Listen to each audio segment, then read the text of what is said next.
Comment reconnaître son âme sœur? Ça, c'est la deuxième partie de ce thème que j'ai abordé il y a quelques semaines. Alors que j'étais en vacances de Noël, j'avais dit dans la première partie que pour reconnaître son âme sœur, il fallait comprendre l'atmosphère dans laquelle on se trouvait désormais. J'ai expliqué que lorsque tu rencontres la bonne personne pour ta destinée, souvent il y a des combats qui se lèvent contre vous. Le monde spirituel vous attaque. euh, des problèmes qui arrivent à n'en plus finir souvent.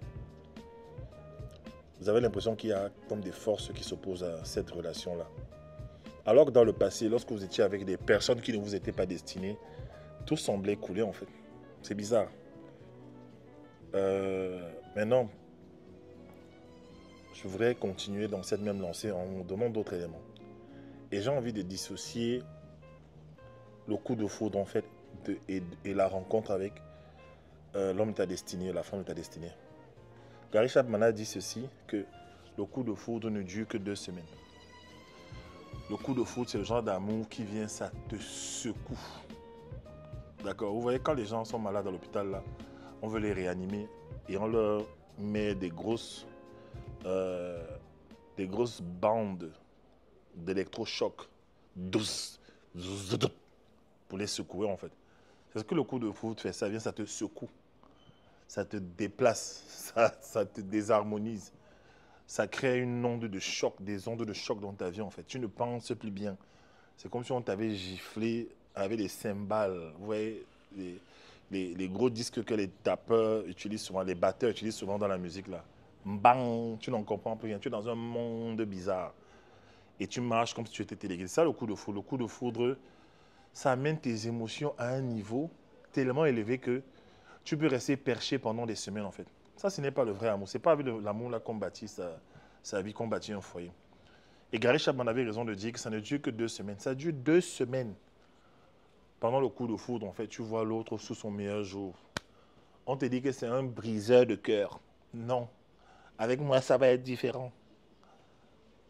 Avec moi, ça va être différent. Je suis différente. Je l'ai dans ma main. Vous ne savez pas comment on s'est rencontrés.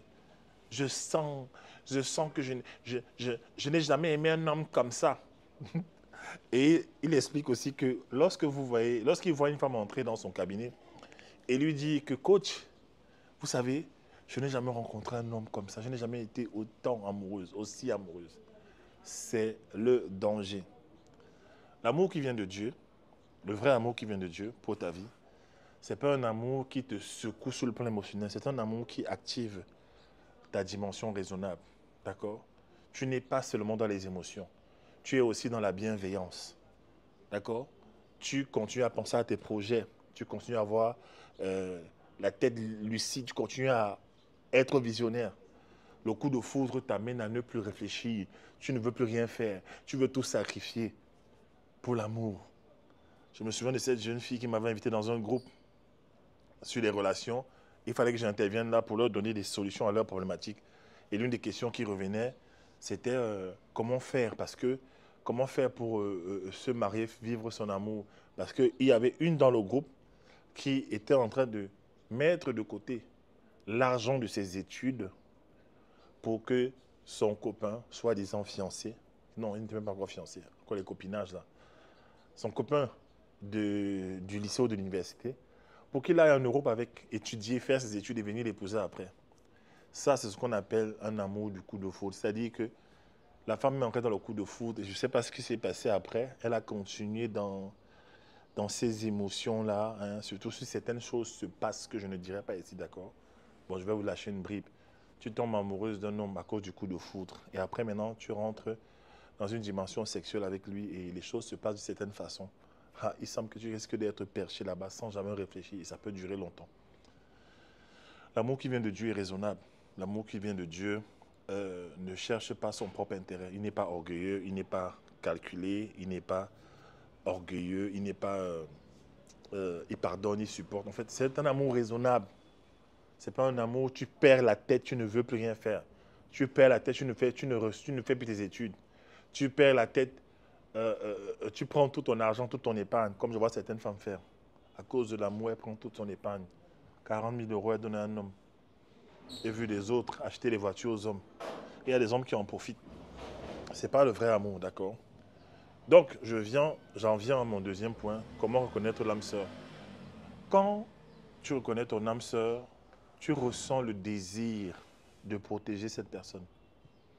Oui. Quand j'ai rencontré mon épouse, la première chose que j'ai voulu faire dans sa vie, c'était de la protéger. Je me suis senti investi d'une mission, je ne sais pas. Elle me demande souvent, mais pourquoi est-ce que tu m'as aimé? Je ne l'ai certainement pas aimé à cause de sa beauté, non. C'est pas. En fait, je ne reste pas comme ça tous les jours en regardant sa beauté pour dire, ouais, j'aime la femme si à cause de sa beauté, non. Je lui ai dit, je ne sais même pas pourquoi. Et c'est ça le vrai amour. Le vrai amour, lorsqu'on te demande pourquoi tu aimes telle personne, tu dis, tu ne sais pas pourquoi. Je l'aime juste, je ne peux pas expliquer. D'accord? Et donc, en fait, je l'ai juste aimée parce que c'était comme ça. Et je voulais la protéger. D'accord? Quand tu rencontres ta personne, tu sens que tu dois protéger cette personne. Troisième chose, quand tu rencontres ta personne, tu sens que cette personne va jouer un rôle majeur dans ta vie. C'est ce qu'elle m'a dit. Elle m'a dit que le jour où on a passé une après-midi à causer ensemble, dans ce restaurant-là à Châtelet, au retour, alors qu'on se séparait, elle m'a dit au revoir, elle m'a dit merci. Elle me dit que j'ai ressenti ce jour, alors qu'on se séparait à la gare de Châtelet, que tu allais jouer un rôle majeur dans ma vie. Ok? Autre élément, comment reconnaître ton âme sœur, c'est que si tu es quelqu'un de prière, Dieu te dira.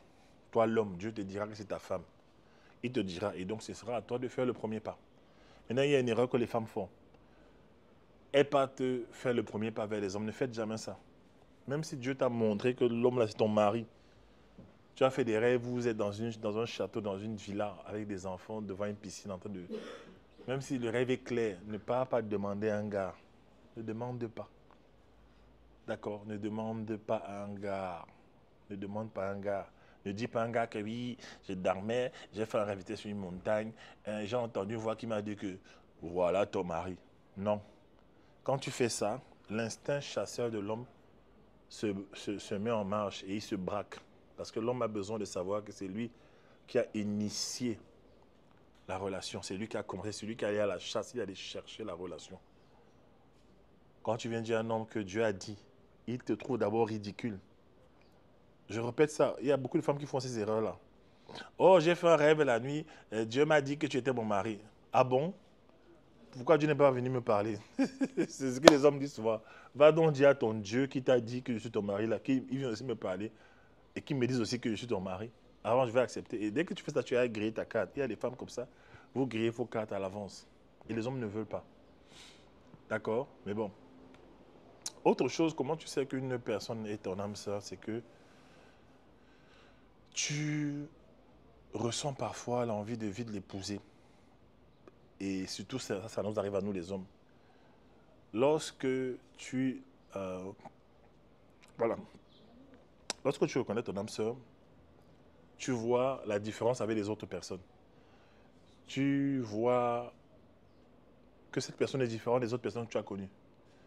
C'est un peu comme l'exemple d'une fleur au milieu des épines, d'accord? Une belle rose, d'accord? Prends l'exemple d'une belle rose au milieu des épines.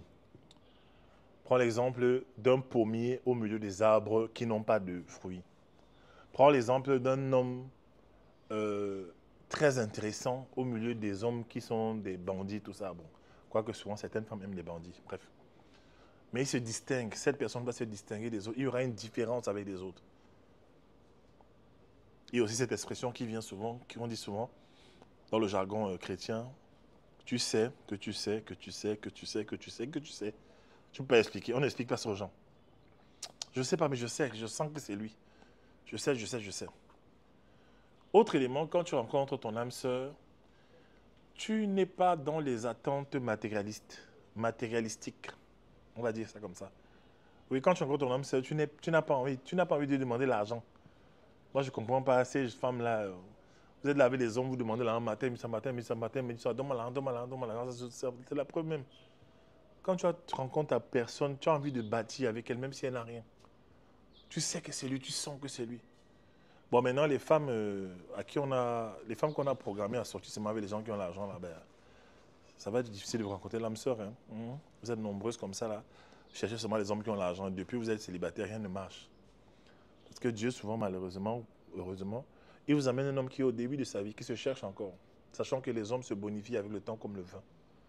Alors toi, tu es là. Moi, un homme riche ou rien.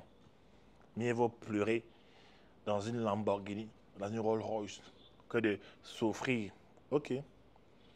Vous cherchez depuis les hommes riches. Là, écoute, non, ça ne marche pas. Ok. Il y a tellement de choses à savoir dessus. J'ai écrit un livre intitulé, j'ai écrit plusieurs livres. J'ai écrit un livre, 50 questions à lui poser avant de dire oui. Et dans ce livre, en fait, je détaille beaucoup d'éléments. Les questions que tu dois poser à l'autre avant de te lancer dans le mariage. Et j'explique aussi comment orienter son âme sœur. Il y a aussi deux chapitres sur les liens d'âme.